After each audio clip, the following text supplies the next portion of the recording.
Bonjour à tous, c'est Nuit sur la chaîne Wrestling Love. On se retrouve aujourd'hui pour une toute nouvelle vidéo. Alors, on va parler dans cette vidéo du dernier show de la Seedling, on va parler du show Seedling Shinkiba Night du 26 mai dernier. Et pour cette vidéo, je suis accompagné par Psycho, salut à toi. Salut.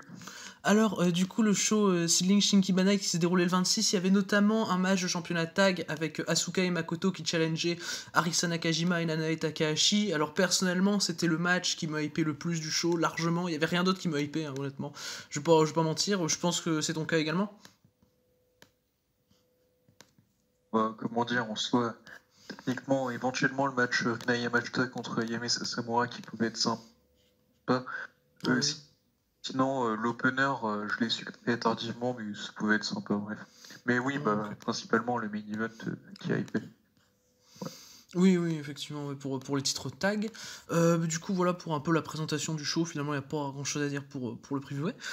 Du coup, on va commencer avec l'opener. L'opener, c'était le match High Speed Tag avec Itsuki Aoki et Yu qui affrontaient Honoriana et Riko Kawahata. Itsuki Aoki et Yu ont gagné le match, logiquement, finalement, parce qu'Honoriana, c'est encore une rookie. Le match dure un peu plus de 14 minutes. Alors, au début, le match est vraiment bon. Au début, il y a vraiment des bonnes combinaisons avec une Yu qui est une super powerhouse. Enfin, voilà, franchement, elle fait super bien son taf. Yu, d'ailleurs, pour moi, c'est la MVP du match. Et puis, à un moment, tu te retrouves pendant le match avec ce qu'on a habituellement pendant les titres high speed, c'est-à-dire Natsuki Tayo qui intervient, qui se bat. Enfin, voilà, qui est arbitre, hein, je rappelle Natsuki Tayo, qui se fait frapper, foutre au sol par du coup des gens qui n'ont pas envie d'avoir d'arbitre et du coup qui peuvent pas gagner le match. Enfin voilà, je trouve ça con, j'aime pas du tout les trucs avec Tayo en arbitre qui interfèrent dans les matchs high speed. Mais à part ça, c'était vraiment bien. J'ai mis que 2,75, mais ça aurait vraiment pu être un 3,25 parce que en soi le match est pas dégueu. J'ai mis 3, techniquement, l'action était cool. Juste, je trouve que Yu dans les matchs high speed, c'est pas. Comment dire, c'est pas vraiment. Enfin, je trouve pas que ça lui aille.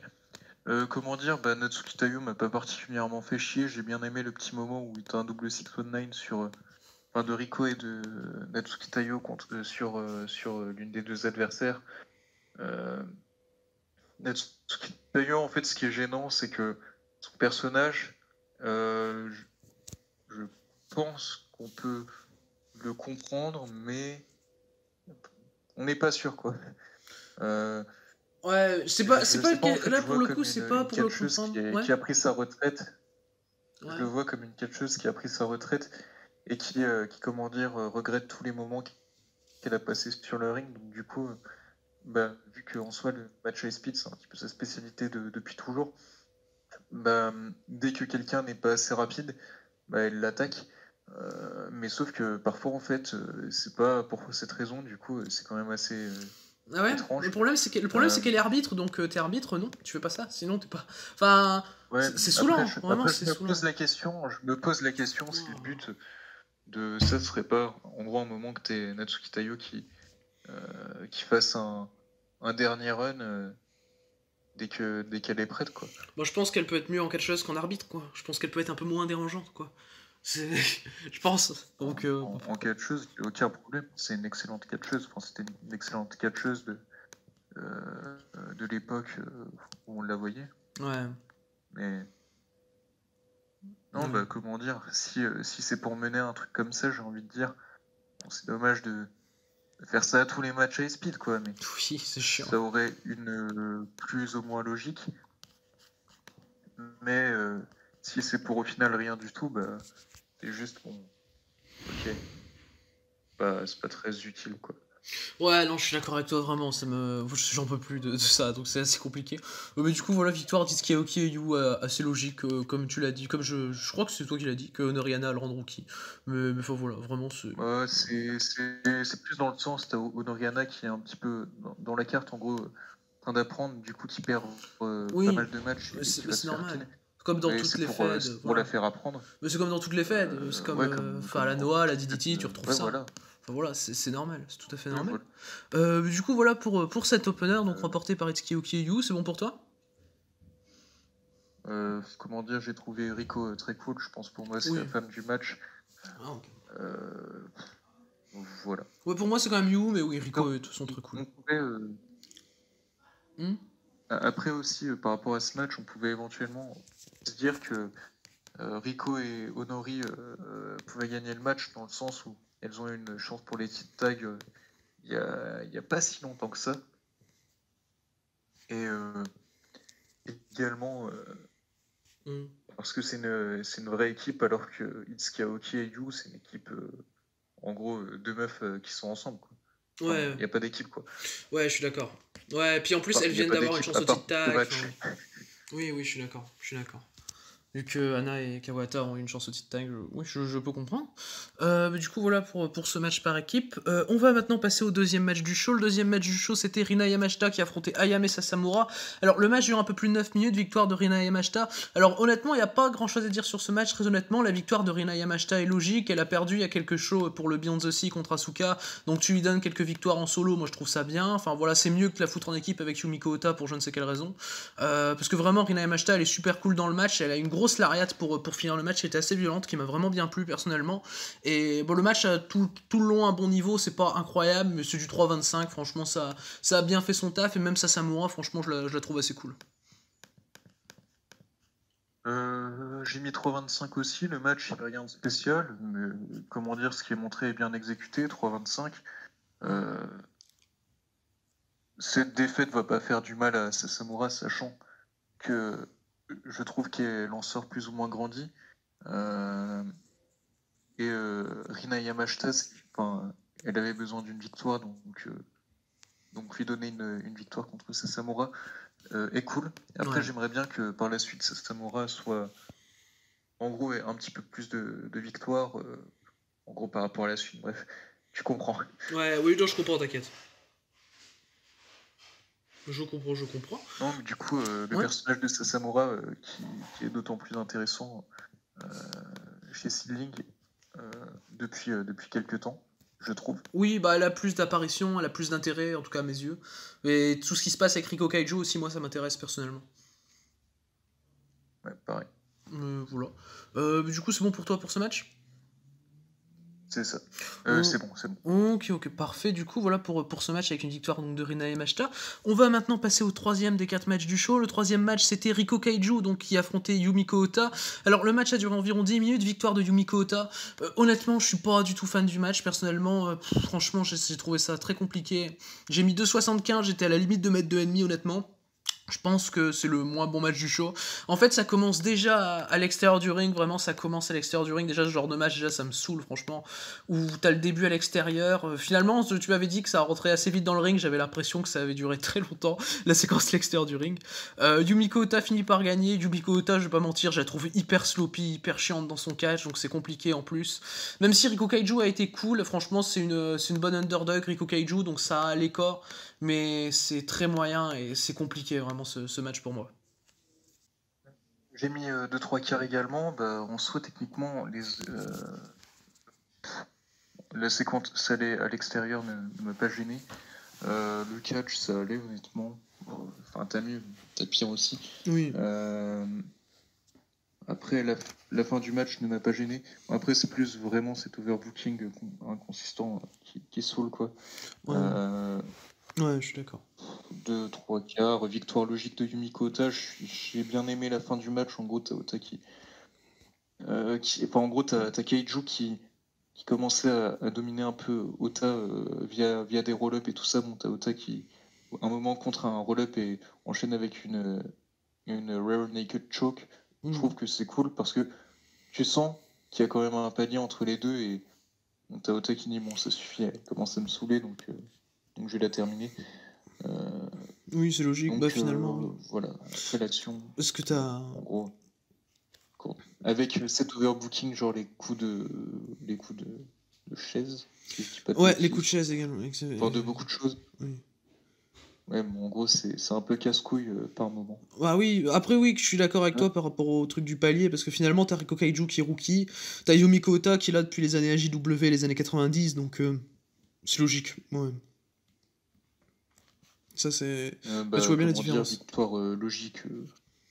Et c'est l'après-match que j'ai bien aimé. Ouais, et du coup, l'après-match, c'était quoi ? En gros, t'as Yumiko Ota qui parle à Riko Kaiju. Enfin, je comprends pas spécialement ce qu'elle dit, mais j'ai comme l'impression qu'elle demande à Riko Kaiju, mais qu'est-ce qu'elle fout avec les fraises égoïstes ? Elle les aide jamais. Enfin, en gros, qu'est-ce que ça lui apporte? Euh, c'est... Je sais pas, t'as l'impression que Riko Kaijo, en fait, elle est dans le rôle de... elle veut se trouver une place, mais elle a pas envie de comment dire, de se faire éclipser par Honoriana. Ouais, je vois. Du coup, en fait, elle se met dans le clan un petit peu opposé à celui de Honori par... comment expliquer? Ouais, elle veut pas être comparée à Pour, Honoriana parce que c'est l'autre rookie, oui, pour je vois exister. ce que tu veux dire, ouais. Je vois ce que tu veux dire. Du coup, C'est... t'as Riko Kaiju qui... Enfin, je sais plus exactement ce qui se passe, mais t'as Riko Kaiju qui... Enfin, t'as comme l'impression qu'il réfléchit. Bon, après, confond peut-être également avec l'après-match du show d'avant, mais je suis pas sûr. Non, c'est pas l'après-match du show d'avant. Non. Parce que, non, c'est pas... C'est avec ce truc avec Sasamura, le show d'avant. Je sais pas si tu te rappelles. Si, je m'en souviens, mais Ouais. en gros, il se peut que ce soit également fait. Oh, ok. Mais du coup, voilà pour ce match, donc remporté Du coup, je par trouve Yumiko que... Ota. C'est bon pour toi? Ou t'as quelque chose à Bah, ajouter? juste quelques petites dernières choses à ajouter. Du coup, Vas-y. j'ai comme l'impression que t'as... ça va paraître bizarre, hein, mais que t'as Riko Kaiju qui est un petit peu dans le rôle d'un personnage. Genre, elle veut exister, elle veut se faire des amis, mais pas les mêmes amis que sa rivale. Et t'as Yumiko Ota, dans l'expression un petit peu, ça va paraître bizarre si je dis la sage, parce que, bon, en soi, Ouais, au vu au vu de de l'overbooking, comment elle oui. agit, Ouais, non, je comprends. t'as pas l'air Disons d'une que ces sage, quoi. matchs sont un peu En gros, overbookés, quoi. en soi, disons, si il n'y avait pas d'overbooking, bon, en soi, elle aurait un petit peu le rôle de la La vétérante, vétérante, en bah gros, oui. celle qui a raison. Bon, Oui. là, c'est le rôle qu'elle a, mais c'est bizarre avec comment elle est écrite. Après, je pense que le fait qu'elle ait plus de 50 piges, bah, ça doit être plus compliqué dans le ring, du coup, il compense. Voilà. Oui, non, Mais je suis d'accord. Oui, bah, de toute façon, c'est compliqué dans le ring, hein. Yumiko Ota, comme j'ai dit, franchement, rien que dans ce match, je la trouve sloppy, c'est dur. C'est compliqué, hein, franchement. ouais. Je vais pas te mentir. Bah, Voilà. comment dire, vis-à-vis de ça, je trouve ça intéressant les personnages qu'ils essaient de donner, et je pense que par la suite, ça aidera Riko Cage. Ouais, je vois ce que tu veux dire. Ok. Bah, du coup, voilà pour ce troisième match du show, donc remporté par Yumiko Ota. Du coup, on va pouvoir passer au main event, du coup, qui nous hypait bien. Ce main event, c'était le match de titre du show, le match pour les championnats Beyond the Sea Tag Team, avec Arisa Nakajima et Nanae Takahashi qui défendaient les titres contre Las Fresas de Egoistas, Asuka et Makoto. Le match dure un peu plus de 23 minutes, victoire d'Asuka et Makoto qui deviennent donc les nouvelles championnes tag. Le match est vraiment excellent, franchement, le match est excellent tout le long, franchement, tout le monde fait un super taf, des super échanges entre Asuka et Nanae notamment. Makoto va également super bien briller. Franchement, c'est l'un des matchs où Makoto a le plus brillé, je pense, de ce que j'ai vu d'elle. Après, Makoto, c'est une catcheuse que j'aime bien, hein, de base. Mais franchement, là, je trouve qu'elle a vraiment bien brillé. Des très bons échanges techniques, notamment avec Arisa Nakajima. Un très bon heel work de la part d'Asuka. Et franchement, Asuka et Makoto, je trouve que elles vont super bien ensemble, clairement. Après, Asuka, ça reste la MVP du match pour moi. Vraiment, dès qu'elle est sur un ring, Asuka, franchement, il y a un déclic, il y a un truc en plus au match. Et c'est fantastique, Asuka. Et je la trouve incroyable, franchement. Et le match est super bien booké, il y a juste la fin qui va me déranger un peu personnellement. Pas tant dans son contenu, mais plus dans sa formule, dans le sens où c'est vraiment move kick out, move finish, et j'aime pas du tout ce genre de fin. Après, c'est vraiment personnel, mais moi j'aime pas ce genre de fin. Je peux comprendre qu'elle peut plaire, et du coup, ça me freine de mettre 4,25, je mets 4, mais clairement un match que je conseille, un excellent match pour faire un changement de titre. De mon côté, ben, un excellent match. J'ai mis 4,25. Perso, j'ai trouvé que la MVP du match, bah, c'est Makoto, alors que de base, quand on voit les trois autres, c'est pas forcément celle auxquelles on penserait. Mm. On l'a particulièrement vu dans ce match pour son équipe. Enfin, il a eu une longue période de domination, notamment les échanges avec Nakajima étaient franchement fantastiques. De toute façon, les quatre femmes dans ce match ont brillé, hein. Il n'y a Ah aucun ouais, problème dessus. clairement. Oh, les 4, oui. C'est Je pense que Nakajima était aucun peut-être problème. celle qu'on a le moins vue, je dirais. Euh, je...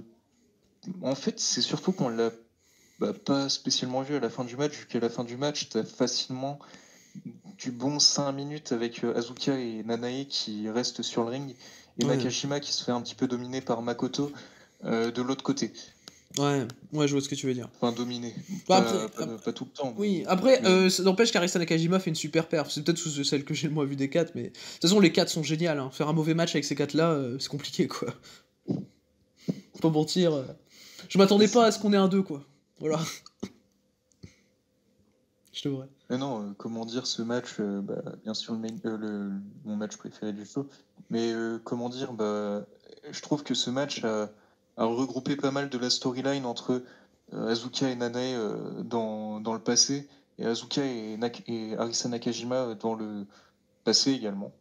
Ouais. Je trouve ça cool que Azuka prenne un titre à Nakajima.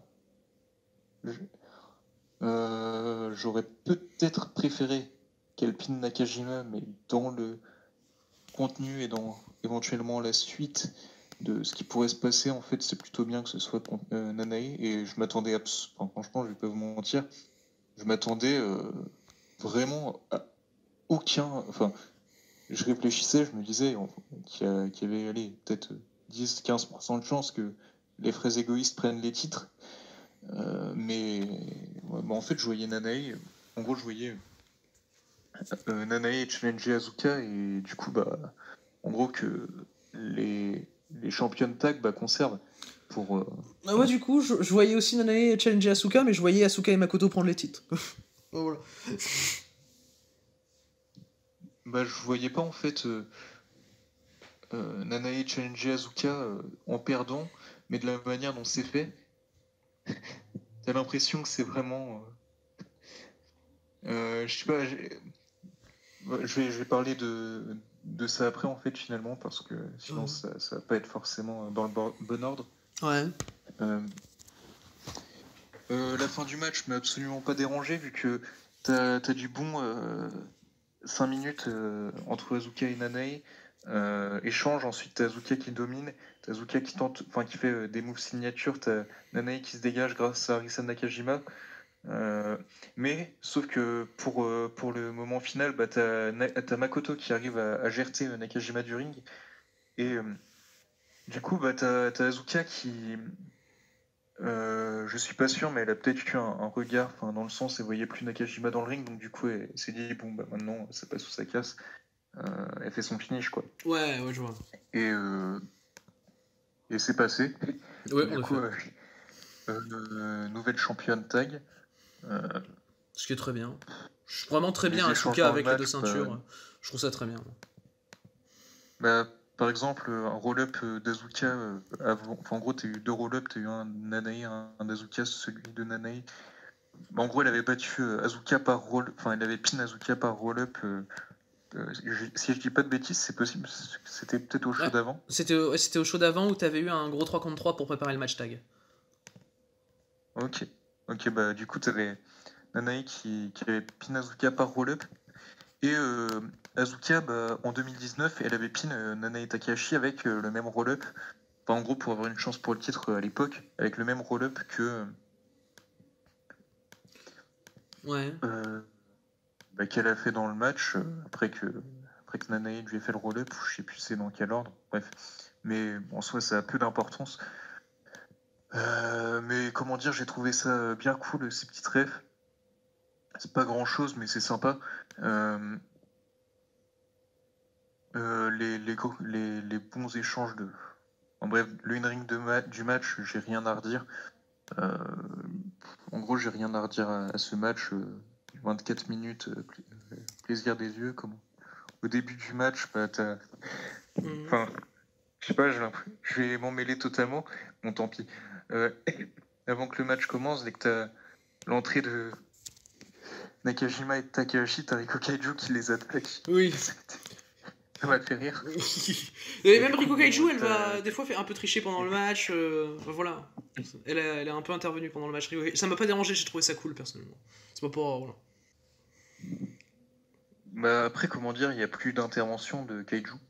Dans le match, à un moment, je crois qu'à un moment, il y a un tombé qui est tenté et elle met les pieds de de sa pote sur les cordes, où elle dégage le tombé, enfin un truc comme ça, tu vois. En filou un peu. Pendant le match, moi Possible, je me rappelle avoir vu ça, mais si, ça si. Si, il y a eu ça pendant le match où je crois qu'elle met les pieds je crois que c'est d'Asuka ou de Makoto, je sais plus, sur les cordes pour casser un tombé. c'est possible, c'est possible. Non, c'est possible. C'est juste que ça m'a pas marqué sur le coup. Mais oui, c'est largement possible. Oui. Du coup, victoire de. D'Asuka et euh, Makoto. Sasuke ouais, Makoto. Ouais, victoire exact. d'Azuki et Makoto, je le dis pour la 6e fois de suite. Oh, t'inquiète pas. Il y a eu un changement de titre pour la Comment 6e fois de dire, suite. du coup, pour l'après-match, t'as Nakashima qu'on n'a plus vu. Je pense qu'elle est dégoûtée de sa défaite et qu'on va la retrouver en solo. Euh, Ouais. Et tu sens que Nanae, elle est vraiment vénère. Et que tu sens qu'il y a un peu de mauvaise foi et qu'elle veut vraiment. Bon, j'exagère, mais peut-être virer Asuka de sa fed. En, en gros, tu sens qu'elle voit la menace et qu'elle sent que Seedling est en danger par rapport au fait que Asuka a les deux seins. Du coup, vu qu'elle sent que Sid est en danger, tu sens qu'elle veut vraiment lui enlever les titres et limite ne plus en entendre parler d'elle. Ouais. Par exemple, si on compte le post après match, le post après match, ça Ouais, ne veut non, rien juste dire. post-match, t'inquiète, c'est pas grave. Oh là là. L'après-match, du coup, entre. J'arrive pas à trouver mes mots. Bon, t'inquiète pas. Et bref, en gros, elle se donne une opportunité pour le titre. Ouais. Et je sais plus si c'est avant ou après que Ayame Sasamura a rejoint les Fraises Égoïstes. Je sais plus. Je sais plus non plus. Mais Ayame Sasamura, du coup, a rejoint les Fraises Égoïstes, faut le dire. Parce que dans l'après-match, t'as tout un après-match avec Ryo Mizunami, tout ça, que du coup, tu peux expliquer parce que j'ai peur d'oublier des Il y a trucs. un Quoi. après-match assez. Ouais. Assez conséquent. Et assez j'ai peur d'oublier des trucs, ouais. Donc, vas-y, si tu pouvais l'expliquer, ce serait cool. Il y a beaucoup de trucs à dire. Je vais essayer de bien structurer parce que ça n'a T'inquiète. pas l'air d'être le cas pour le moment. T'inquiète, pour moi, ça l'est pas du tant tout, pis. donc t'inquiète. En gros, t'as Ayame Sasamura qui a rejoint les Fraises Égoïstes et je crois qu'il a rejoint les Fraises Égoïstes suite à ce qui s'est passé avec Nanae. Ou. Ah non. Avec. Bon, en gros, tant pis. J'essaie de structurer. Ayame Du coup, a t'as rejoint Nanae les qui Fraises Égoïstes. course pour Voilà. le titre. Et ensuite, bon, on voit plus Nakajima, mais t'as Yumiko Ota et Rina Yamashita, ça va, je vais réussir. Qui challenge. Enfin, en gros, t'as Yumiko Ota qui challenge pour les titres tags et du coup, bon, j'ai spoilé sa partenaire, mais bon, je pense que c'est surprise pour personne, pour ceux qui regardent ici. Ouais, pour personne. Parce que, enfin. Que ce sera Rina Yamashita. En gros, mais ils les ont mis en équipe il y a pas longtemps aussi, en plus. T'as un petit moment comique entre les deux. Ensuite, t'as Sasamura qui arrive et qui dit bon, franchement. Enfin, elle est outrée de comment celles qui sont limite en train de se faire passer pour les faces, enfin pour elle, traitent Riko Kaiju. Voilà. Du coup, elle décide de rejoindre les Fraises Égoïstes pour protéger Riko Kaiju et t'as Azuka et Makoto qui sont contentes. Oui, mais Asuka et Makoto, de toute façon, voilà. C'est heal dans l'âme, tout ça. Bon, je pense qu'Ayame Sasamura, au final, elle s'en foutent, quoi. Genre, dans l'histoire. Et je pense que ça va être raconté comme ça, comme par rapport à Riko Kaiju. Non? Je pense que le but de cette alliance, moi qui pensais pas qu'elle allait les rejoindre, je pense qu'elle va pas les rejoindre pour longtemps. Je pense que elle va les rejoindre et puis elle va voir que Azuka et Makoto sont égoïstes. Allez, fallait que je la fasse. Bah oui, non, mais elle va voir que ce sont des fraises. En gros, au vu de ce qui va se passer dans le futur, je dis je pense, rien ne s'est passé. Je pense qu'elle verra que Azuki et Makoto s'en foutent totalement de Riko Kaiju et du coup va la faire quitter le clan et en gros qu'il y aurait une alliance entre les deux. Enfin, la continuité de l'alliance entre les deux. Bref, ça Ouais, j'ai aussi. ouais, je vois, t'inquiète. Et sinon, encore un truc qui se passe à l'après-match. Ah oui, parce que non, mais c'est l'après-match, que- c'est une galère. Hein. Je t'ai tout mis sur le dos, Psycho. J'étais obligé. Ah ouais, merci beaucoup. En tout cas, c'est du coup, tu as le retour de Ryo Mizunami. Exactement. Ryo Mizunami, je suis Et, très content de la revoir au Japon. Hein, voilà, voilà. Je suis content qu'elle soit partie de l'élite. Hein, on va pas se mentir.